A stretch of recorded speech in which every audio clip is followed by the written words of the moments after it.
सबंध गोव्यामध्ये सध्या जत्रोत्सवाचं वातावरण आहे आणि त्यातल्या त्यात दक्षिण गोव्यातील फातर्पा येथे श्री शांतादुर्गा कुंकळकर्णीची सुद्धा जत्रोत्सव भरलेला आहे आणि सबंध गोव्यातून या जत्रोत्सवाला फातर्प्यामध्ये विविध ठिकाणच्या तालुक्यातून गावातून लोक उपस्थित राहतात। आज आपल्यासोबत शांतादुर्गा कुंकळकर्णी या देवीच्या वतीनं बोलण्यासाठी आणि या जत्रेच्या उत्सवाच्या निमित्त बोलण्यासाठी अनंत पाध्ये आज आपल्यासोबत आहेत। ते या मंदिराचे आणि या देवीचे पुजारी आहेत। सर, खूप खूप स्वागत तुमचं गोवंद वार्ता लाईव्हमध्ये आणि प्रुडंटमध्ये। कशा पद्धतीचं जत्रोत्सवाचं आनंदाचं आणि उत्सवाचं वातावरण असतं आणि कशा पद्धतीचा हा सबंध जत्रोत्सव साजरा केला जातो? सगळ्यात आधी आमची देवी श्री शांतादुर्गा कुंकळकर्णी ह्या देवीला म्हणा किंवा ह्या देवस्थानाला कुठल्याच इंट्रोडक्शनची अशी गरज नाही आहे, तुम्हाला सगळ्यांना माहीतच आहे। आमच्या देवीचा तसे वर्षभर खूप उत्सव चालू राहतात, पण सगळ्यात मोठा आणि सगळ्यात गाजलेला असा उत्सव म्हणजे आमचा जत्रोत्सव आहे। हा उत्सव आमचा पौष शुद्ध पंचमीपासून पौष शुद्ध दशमीपर्यंत आम्ही साजरा करतो। विशेष म्हणजे सांगायचं असं झालं की तुम्हाला जसं माहीतच आहे की ह्या देवीचे जे भक्त आहेत गोव्याबाहेरसुद्धा खूप मोठ्या प्रमाणात आहेत आणि ह्या 5-7 दिवसामध्ये मोठ्या प्रमाणात ते सुद्धा भाविक जत्रोत्सवासाठी येतात। जत्रेबद्दल जर विशेष म्हणून सांगायचं झालं तर असं आहे की पौष शुद्ध पंचमीच्या सुद्धा 1-4 दिवस आधी आमच्या म्हणजे हे मुख्य जे मंदिर आहे त्याच्यासमोर एक लहानसं आकार उदंगीचं मंदिर आहे। हे विशेष म्हणून थोडीशी गोष्ट सांगतो आहे की त्या मंदिराच्या समोर तुम्ही जर पाहिलं की एक छोटासा मंडप घातलेला आहे। तो आम्ही पौष शुद्ध प्रतिपदेच्या दिवशी आम्ही त्याला मुहूर्त मेढ असं म्हणतो।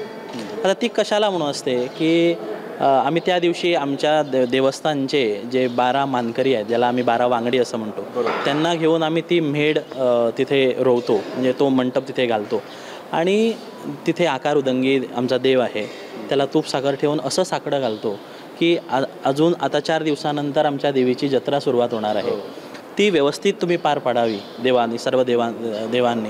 आणि त्याचबरोबर जे कोण इथे आपल्याचा व्यवहार घेऊन येणार आहेत, दुकानं थाटणार आहेत, त्यांनासुद्धा तुम्ही दुखवू नये म्हणून आम्ही देवीला साकडा घालतो। हा त्याचा विशेष भाग आहे। म्हणजे फक्त देवस्थानाबद्दलच आम्ही विचार करत नाही, जे लोक कोण येणार ते फुलवाले असो, खाजेकार असो किंवा इतर जे कोण व्यवसाय म्हणून व्यापारी जे येणार आहे त्यांचंसुद्धा भलं हो, त्यांचंसुद्धा 10 दिवसामध्ये तुम्ही त्यांनासुद्धा सुखी करून पाठवा असं आम्ही देवीला साकडं घालतो। हा ह्या जत्रेचा एक विशेष भाग, म्हणजे हे सरासरी कोणाला माहीत नाही आहे। त्याच्यानंतर पौष शुद्ध पंचमीला आमचे जे 12 मानकरी आहेत त्यातला 1 नंबरचा मानकरी, मुख्य मानकरी ज्याला आम्ही महाल असं म्हणतो, त्याला घेऊन मी स्वतः सकाळी देवीचा महाअभिषेक करून देवीच्या ह्या उत्सवाची सुरुवात होते। आणि पंचमीच्या दिवशी रात्री जसं आमचे पत्रकार परिषद 5-6 दिवस आधी झाली होती तेव्हा आमच्या अध्यक्षांनी म्हटलं होतं की ह्या गावचा जो देसाई आहे त्यांचा मान म्हणून आम्ही काय करतो ते ह्या देवस्थानचे जे वांगडी आहेत ते शांतादुर्गा फातर्पेकर्णी संस्थान आहे, तिथे तो देसाई म्हणून जो मानाचा मानकरी आहे तो तिथे थांबतो आणि हे सगळे वाजत गाजत त्यांना इथे घेऊन येतात, त्यांना फेटा वगैरे घालून त्यांचा मान करतात आणि मग मुख्य खरी जत्रेची सुरुवात होते। त्यांना देसाई असं आम्ही म्हणतो, हे या जत्रेचे ते मानकरी असतात। हो, मग पहिल्या दिवशी खंडेरायाची, पंचमी दिवशी रात्री पालखीची शिबिकोत्सव असतो, दुसऱ्या दिवशी तसंच सकाळी अभिषेक सेवा आणि रात्री अंबारी रथातून मिरवणूक, तिसऱ्या दिवशी प्रकारचे वेगवेगळे रथ आहे। हो, अंबारी रथ आहे, फुलांचा रथ आहे आणि विजय रथ आहे आणि चौथा महारथ जो झाल्यानंतर आमच्या जत्रेची सांगता होते। सो दुसरा म्हणजे अंबारी रथ झाल्यानंतर दुसरा फुलांचा रथ असतो, तो थोडासा वेळाने असतो, म्हणजे पहाटे 2-2:30च्या दरम्यान आम्ही तो करतो। अंबारी रथ म्हणजे नेमकं कशा पद्धतीचा रथ आहे? अंबारी रथ हा देवीचं हत्तीवरचं वाहन आहे। अंबारी म्हणजे हत्ती अंबारी, आम्ही म्हणताना त्याला अंबारी म्हणतो पण पूर्ण नाव हत्ती अंबारी रथ असं आहे। हो, देवी हत्तीच्या रथावर बसून ह्याची आमची प्रदक्षिणा घेते।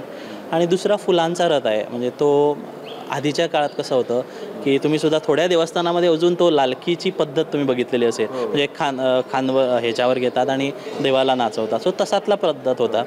त्यालाच आता त्याने काय केलं, जरा असे चक्र वगैरे लावून तो रथाचा प्रकार केलेला, त्याला आम्ही फुलांचा रथ, म्हणजे जास्तीत जास्त त्याला फुलं घालतात म्हणून त्याला फुलांचा रथ असं म्हणतो। फुलांची सजावट जास्त असते, फुलांचा रथ असं म्हणतो। त्याच्यानंतर विजयरथ आहे. विजयरथ जो श्रीकृष्ण ज्याची सारथ करतात त्याला विजयरथ असं म्हणतो. त्याच्यावर बसून देवीची आम्ही प्रदक्षिणा घालतो. त्याच्यानंतर जे नवमीची रात्र आहे त्या दिवशी इथे कसं पद्धत कशी आहे या आमच्या देवस्थानाची की इथे पंचरात सेवा म्हणून एक चालू असते.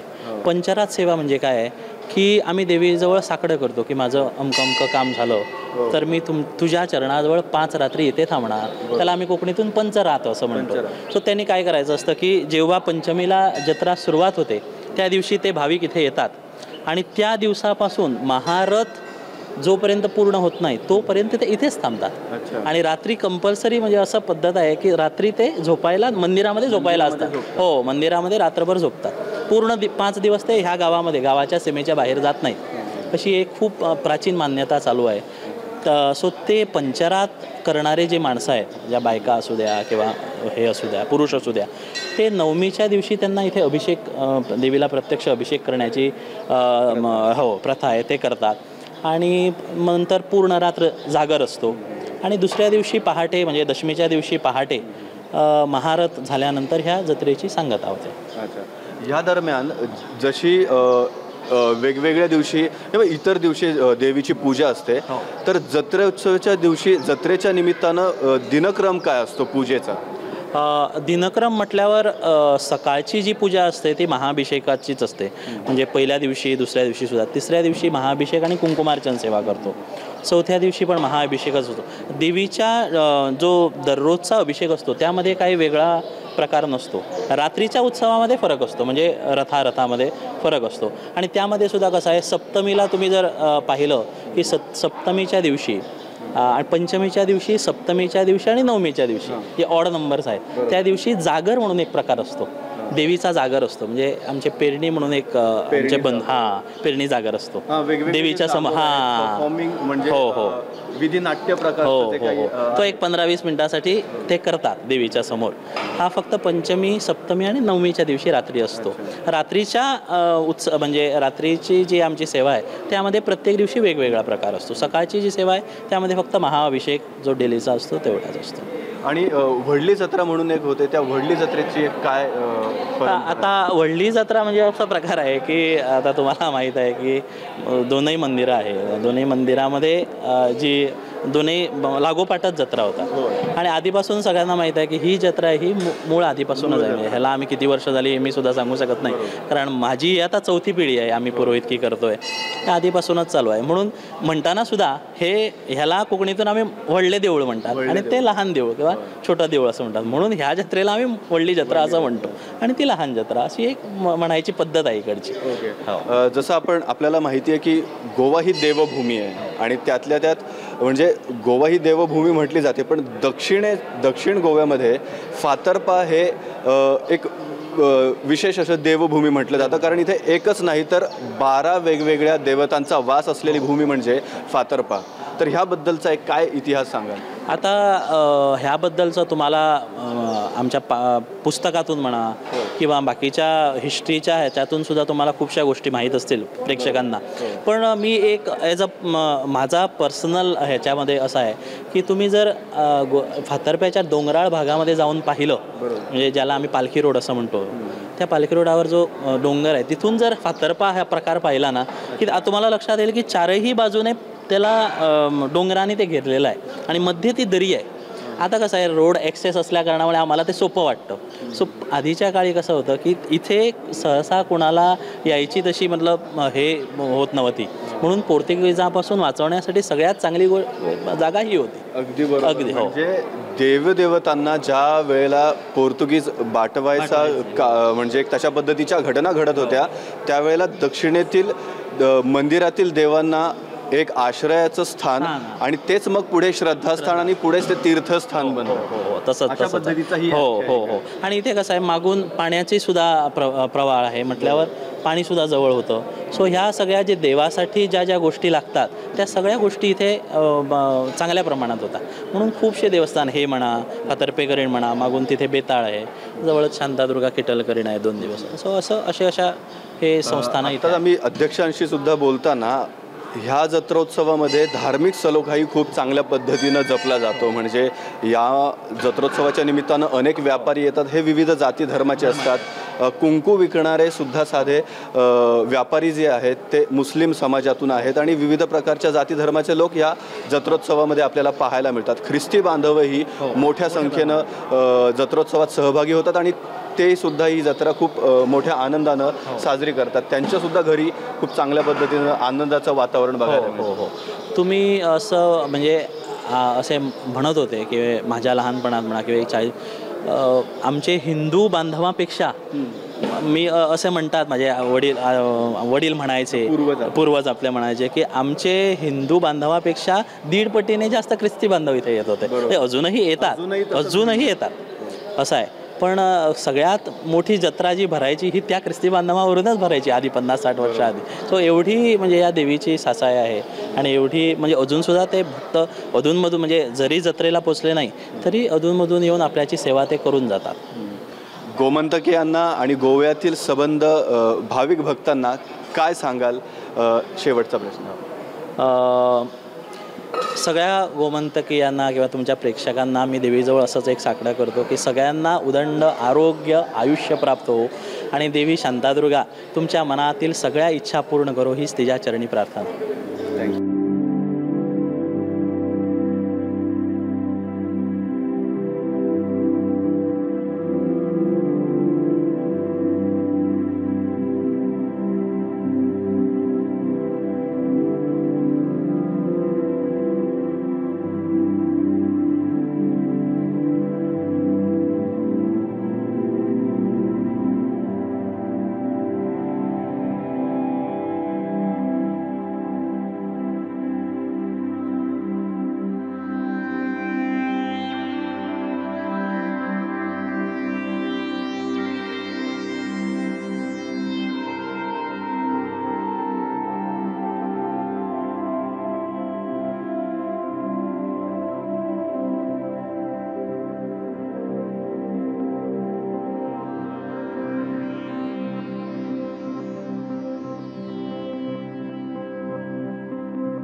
पुजारी कुणाल देसाई हांगा ज्यो पडी दिता, पडी म्हणजे कितें की हांगा प्रसाद लायता. प्रसाद लायल्या नंतर त्यांच्यो ज्यो कितें इच्छा आसता त्यो पूर्ण जाता. आणि विशेष करून म्हणजे कोणाक कितें शरिराच्या ठिकाणी आजार आसता किंवा कोणाची कामां जायना आणि त्या कौलाचेर तेंचो विश्वास दवरून ते काम करता आणि ते काम पूर्ण जाल्यानंतर ते आपली मनोकामना पूर्ण जाली हेज्या खातीर होटी दिता किंवा ज्यांचे कोणाक त्रास कितें जाता आणि किंवा इवन एक ल्हान भुरग्याचे म्हणा किंवा जाणट्यांक कितें शरिराक त्रास जाता ते पट दिल्यानंतर त्यांचे ते बरे पैकी एक भावना ती त्यांची ते पूर्ण जाता. तेका लागून ती पड म्हणून आसता. आणि पाणी सोडतात तो एक काय पड म्हणजे पाणी सोडणे, त्यालाच पाणी सोडणं पड म्हणतात. ओके. जसं की अशी एक आख्यायिका आहे देवीच्या बाबतीत की देवी भक्तांच्या स्वप्नात येते आणि तिला जे काही हवं असेल ते मागते आणि भक्तही आपल्या पूर्ण किती किमतीचं वस्तू असेल ती पूर्ण इच्छेने आपली ती वस्तू इथे देवीचरणी अर्पण करतात. तर त्याच्याबद्दल काय सांगाल? नाही, त्यांची मनोकामना पूर्ण झाल्यानंतर ते देवीला अर्पण करतात.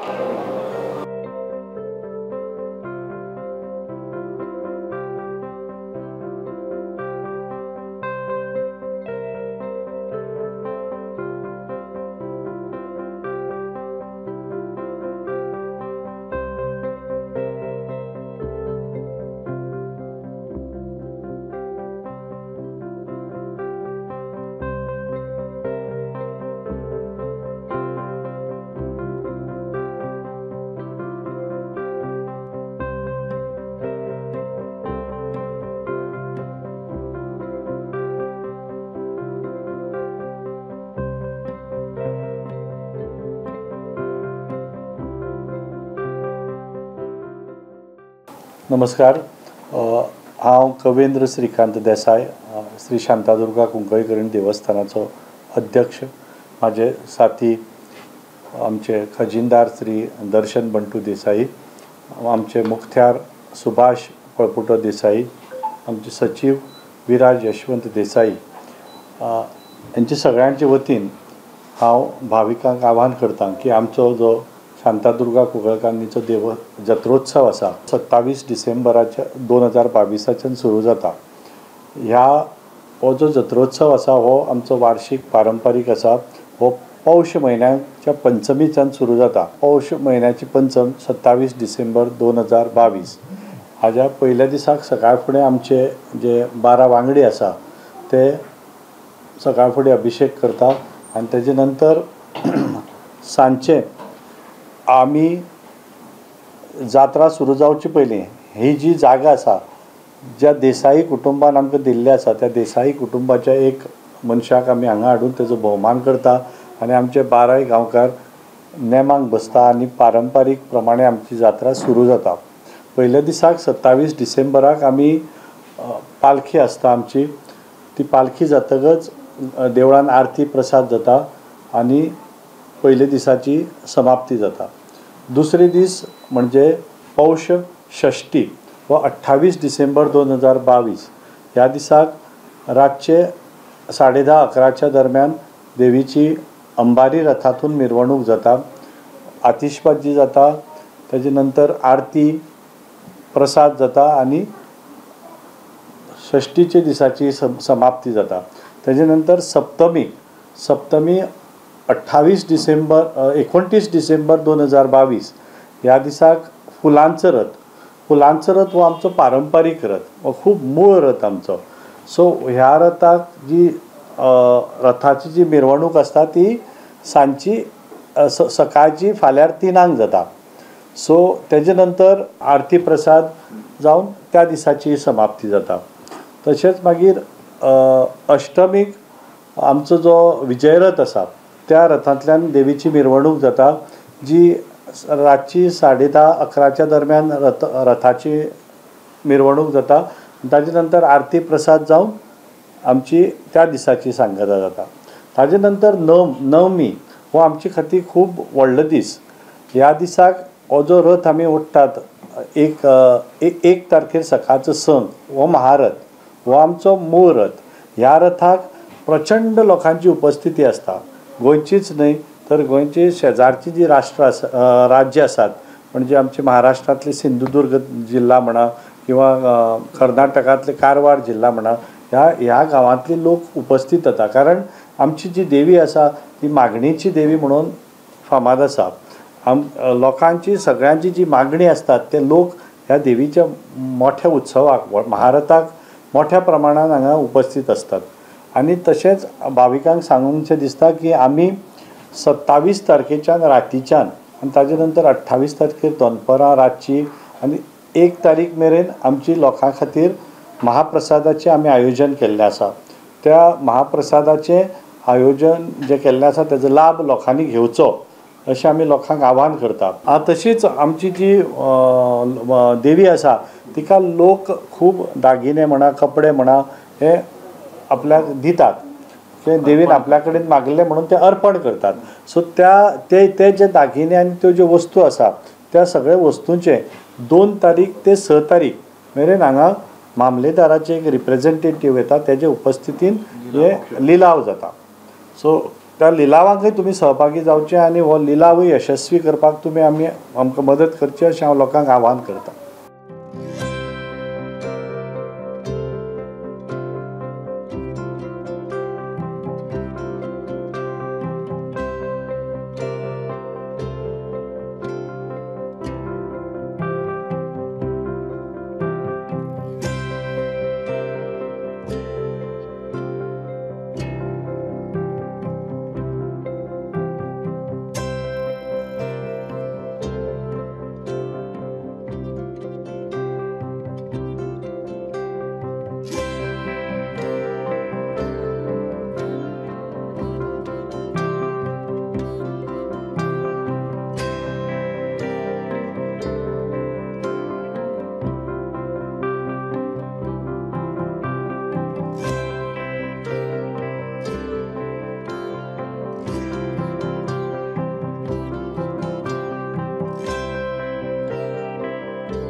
जत्रोत्सव म्हटलं की विविध प्रकारची सुगंधी फुलं देवीला अर्पण केली जातात आणि फळंही नारळ असेल, श्रीफळ असेल, केळी असतील, अशा विविध प्रकारची फळं आणि फुलं आपल्याला जत्रोत्सवामध्ये पाहायला मिळतात. अशा पद्धतीचा एक चांगला स्टॉल लागलेला आहे. सर, तुमचं नाव काय? राजाराम नाईक. राजाराम सर, किती वर्षांपासून तुम्ही या जत्रेमध्ये सहभागी होताय आणि तुम्ही तुमचा स्टॉल लावताय आणि कारभार करता? आम्ही इथे नेहमीच असतो. अच्छा, दरवर्षी? दरवर्षी नाही, आमचा व्यवहारच इथं असतो. आणि आम्हाला इथं 42 वर्ष झाली इथं व्यवहार करतो आम्ही देवीच्या पायाकडे. जत्रोत्सवाला खूप लोक येतात, म्हणजे म्हणजे महाराष्ट्रातून, कर्नाटकातून येतात. आणि जत्रोत्सवाला मग उत्साह, लोकांचा उत्साह पण फार असतो. 4 रथ असतात. म्हणजे पंचमीला फक्त शिबिकोत्सव असतो, नंतर अंबारी, नंतर फुलाचा रथ, नंतर विजय रथ, नंतर शेवटच्या दिवशी पहाटे म्हणजे 6च्या अंदाजला महारथ ओढला जातो. अशा विविध प्रकारच्या रथमध्ये अनेक लोक येत असतील, पण कुठल्या कुठल्या समस्या तुम्हाला येतात ज्यावेळेला इथे गर्दी जास्त प्रमाणात असते आणि तुमचा स्टॉल असतो त्यावेळेला? समस्या म्हणजे आता तरी कमी आहे समस्या. पूर्वी जागा जरी अरुंद होती, आता सर्वभोवती प्रकार वाढवलेला आहे इथं. आणि प्रकार वाढवल्याने इथं फेरी पण जास्त असते लोकांची, कमी नाही लोक इथं. म्हणजे आता तसा सोयी सुविधा वाढलेल्या सर्व प्रॉब्लेम काहीच नाही तिथे.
आई तू हांगा फातर्पे शांतादुर्गा देवीच्या हेजेकडे बसल्या फुलां घेवन.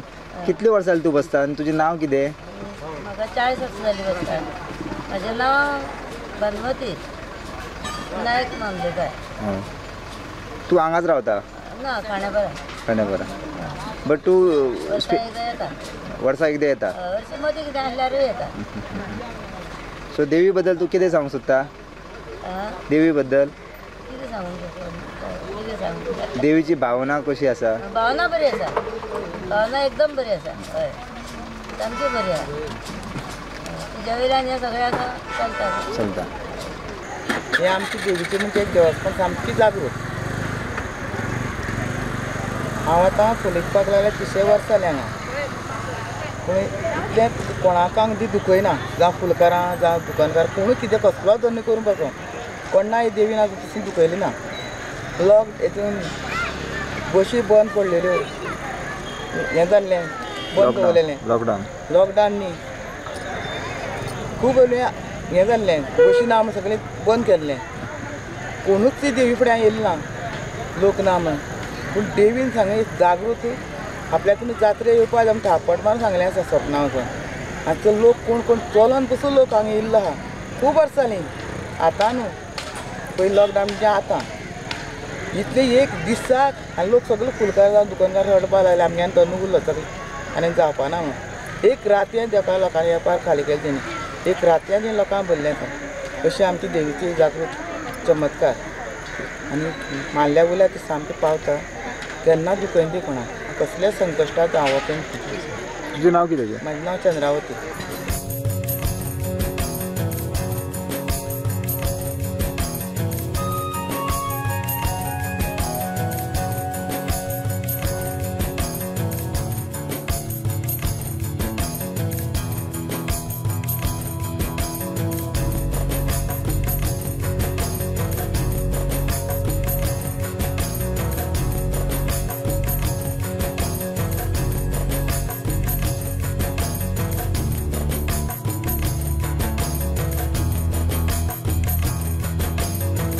कुंकळकरीण जत्रोत्सवाच्या निमित्तानं विविध प्रकारचे व्यापारी आपल्याला या ठिकाणी पाहायला मिळतात आणि धार्मिक सलोख्याचं एक चांगलं उदाहरण म्हणजे सर्व व्यापारी विविध धर्म आणि विविध जातीपंथांचे आपल्याला या ठिकाणी पाहायला मिळतात. बेळगाववरतून आपल्याला एक व्यापारी आपल्यासोबत आहेत आणि अनेक वर्षांपासून ते या जत्रोत्सवाच्या निमित्तानं आपला व्यापार करण्यासाठी येतात आणि आपण त्यांच्याशी बातचीत करणार आहोत. आपका नाम क्या है? आई एम रियाज अहमद अख्तर. आप कितने सालों से यहाँ पे अपना ये कुंकू है या धूप ये सब बेचने के लिए यहाँ पे आते हैं? मैं तो आ रहा हूँ 10 ईयर से. मेरे जब 10 साल की उम्र थी जब से मैं पिताजी के साथ में आ रहा हूँ. मेरे पिताजी 92 ईयर हुआ अभी रनिंग. अभी वो थोड़ा तबीयत की वजह से अभी कल परसों में आ नहीं पाए, पर भी आएंगे वो कल परसों में. मगर ये यात्रा नहीं छोड़ेंगे. कितनी पीढ़ी है जो ये कारोबार संभाल रही है और यहाँ पे आ रही है? यहाँ हम आने लगे अभी 13 पीढ़ी हुआ. 13 पीढ़ी है और पिताजी का 14वीं पीढ़ी है और मेरी जो चल रही है वो 15वीं पीढ़ी है. अच्छा. हाँ, मगर ये धंधा हमने लगातार आप यहाँ पे आ रहे हैं और ये आपका कारोबार चल रहा है? चालू है, अभी तक चालू रखा है और चालू रखेंगे भी. अच्छा, क्या क्या बेचते हैं आपके पास, क्या क्या सामान है? मेरे पास तो पूरा पूजा आइटम्स ओनली. अगरबत्ती, धूप, लोबान, धूप कप, अत्तर, ये सब आइटम रखा है हमने. और पिताजी मेरे पिताजी को पुर्तगीज़ भी आती है. अच्छा. गांव से बेलगाम से वो जब पुर्तगीज़ थे उस वक्त में वो चल के आके धंधा किए, मगर धंधा नहीं छोड़े हम. अच्छा. वहाँ हर जत्रे में हम रहते हैं, एक ही जत्रा नहीं. फर्स्ट हमारा बोरी स्टार्ट, बोरी से लेकर मड़कई, खंडेपार, कपलीश्री, स्वामीमेरा, कुंडई, ये करके बाद में अमास करते हैं. अमास करके हम इधर आते हैं. ये हमारी लाइन है. अच्छा.